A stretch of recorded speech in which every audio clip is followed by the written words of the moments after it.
Chad, a pivotal nation in Africa's Sahel region, has been shaken to its core by a violent coup attempt that has left 19 people dead and many others critically wounded. This bloody uprising comes on the heels of mounting political and social unrest, as Chad, alongside several neighboring nations, recently called for the immediate withdrawal of French military forces, a demand rooted in growing resentment of foreign influence and decades of perceived exploitation. For years, Chad has been a key player in Western-led anti-terrorism efforts, hosting French troops as part of Operation Barkhane, a mission to combat Islamist insurgencies across the Sahel. But as anti-French sentiment spreads across the region, driven by frustrations over economic inequality, governance issues, and the legacy of colonialism, cracks in the country's fragile political stability have deepened. This coup attempt raises urgent questions. Was this a reaction to Chad's bold stance against French presence, or the result of simmering internal divisions within its military and political elite? What role, if any, did foreign powers play in the unfolding chaos? And how will this crisis impact Chad's position in the rapidly shifting geopolitical landscape of the Sahel? In this video, we'll uncover the layers of this complex and harrowing event, connect it to the broader wave of anti-colonial movements sweeping Africa, and discuss the potential consequences for Chad, its people, and the international community. Before we dive in, please take a little time to like this video, subscribe to the channel, and turn on the notifications video for more videos about the liberation and empowerment of the African continent. We appreciate the support and hope you enjoy the video. The coup attempt happened on Wednesday, with heavy gunfire heard just before 8 p.m. at the presidential palace in the center of N'Djamena, the capital and largest city of Chad. A few hours later, Abderrahmane Koulibaly, Chad's foreign minister, appeared in a live Facebook broadcast, surrounded by soldiers to assure the public that the situation had been brought under control. Koulibaly explained that Chad President Mohamed Déby Itno was inside the presidential palace when 24 armed assailants bombarded the palace in a destabilization attempt. In the hour-long exchange that followed, 18 of the assailants were killed and one presidential guard. What happened was an attack by 25 assailants, 24 to be precise, a sort of group of bandits who arrived armed with machetes and knives. They descended violently, stabbing the 4 guards who were present. 1 guard was killed, 2 others were seriously injured, and 1 sustained a lesser injury, though his life is not in danger. After that, they managed to penetrate a short distance inside the presidency, and one of the guards began firing, alerting the other guards stationed nearby. Koulibaly later described the destabilization attempt as an unserious attempt by a group of intoxicated assailants. I don't find it credible that this was a terrorist act, as I was at the scene. However, the public prosecutor will provide clarification on the matter. In reality, they are a group of amateurs. They had no weapons of war. Their attempt was disorganized and completely incomprehensible. He gave a similar explanation during a press conference on Thursday, which was attended by ambassadors and members of the press. Things are back to normal. I want to reassure you there is absolutely nothing to fear, absolutely no threats to our institutions. There is no reason for panic. If anything serious happened, we would have informed people individually, but there's nothing, absolutely nothing. Though Koulibaly tried to downplay the urgency of the situation, there has been a lot of conjecture about the timing of this attack, however unserious. 19 lives were lost in the struggle, including a presidential guard performing his duties. Additionally, this was a direct attack on the president of a sovereign nation, just a month after he announced the immediate termination of all military agreements with France and demanded the withdrawal of French troops. The terminated defense cooperation agreement between Chad and France was signed in 1966 and revised multiple times over the decades, allowing the French government to provide economic and military assistance to its former colony in times of trouble. However, this agreement was far more beneficial to France than to Chad and its citizens. Amongst other things, the agreement allowed France to maintain its geopolitical influence in Francophone Africa. Under the guise of securing Chad's stability, France was able to protect broader regional interests, which included everything from countering dissenting nations to protecting trade routes across the Sahel region. However, the economic benefits were much more beneficial for France and more devastating for Chad and Chadians. Through agreements and alliances with Chad, France has ensured that its companies participate in the development of Chad's oil sector, most times as primary operators. French companies, such as Total Energies, formerly Total, have been involved in the exploration and production of oil in Chad. Although US companies like ExxonMobil initially dominated the sector, French firms have benefited indirectly by securing downstream and service contracts. Chad's economy is heavily dependent on oil, which constitutes the majority of its export revenue. By supporting the government through military and financial means, France has indirectly ensured that Chad's oil wealth aligns with its broader geopolitical and economic interests. France, through its influence in multilateral institutions like the International Monetary Fund, IMF, and the Paris Club, has shaped Chad's financial decisions, particularly regarding the use of oil revenues for debt servicing. These policies often prioritize stability over Chad's developmental autonomy.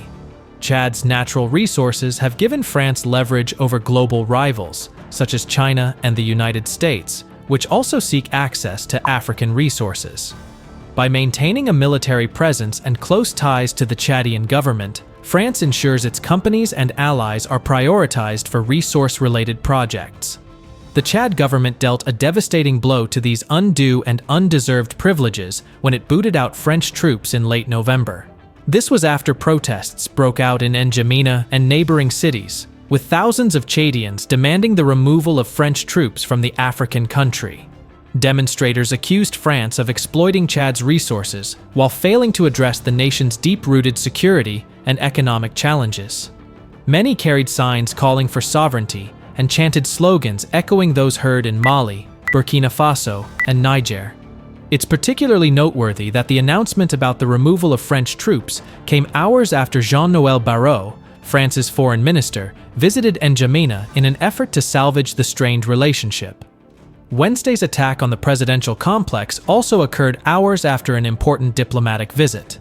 China's foreign minister Wang Yi was at the presidential complex on Wednesday as part of an African tour to advance Beijing's influence across the African continent. During the visit, Koulibaly said, "You have arrived at a time when Chad has decided to free itself from the tutelage of foreign forces on its territory and to turn resolutely towards development. Who better than China to be an effective development partner?" It does not take a genius to put two and two together. France gets the boots, ending decades of a parasitic relationship that helped build its economy at the same time when it is getting similar treatments across the region. These countries subsequently turned to China and Russia, sworn enemies of the West, sending a final message to the colonizers that the days of neo-colonialism and imperialism are over. All of a sudden, 24 armed assailants, the first in decades, are bombarding the presidential palace. Heavily armed or not, intoxicated assailants or not, amateurish attack or not, this had France written all over it. The colonizer does not need a big incident, at least not yet. It only needs small ones like this to show the Africans how much they need it and its military, so it can have more years and decades of stealing African resources and destabilizing the region to further its interests. Colonial powers have always had the one playbook: sponsor and arm opposing groups to ensure locals stay at each other's throats while they steal everything in sight. The resource-rich African continent has always been at the receiving end of this duplicity and brutality. During the Cold War, Africa was a battleground for proxy conflicts between global powers like the United States and the Soviet Union. Both sides supported armed groups, some of which evolved into today's insurgent or terrorist organizations. In the post-Cold War era, there have been lots of allegations that Western powers like France use terrorist groups or armed factions as tools to destabilize rivals, gain influence, or secure access to resources. It's always about the resources. The West takes and takes until these countries have absolutely nothing more to give. But nothing stops the insatiable greed of the colonizer. It's no coincidence that there was a bit of trouble with terrorists in Benin this week. According to reports, 28 soldiers were killed in an attack in the northern part of Benin, near the border with Niger and Burkina Faso.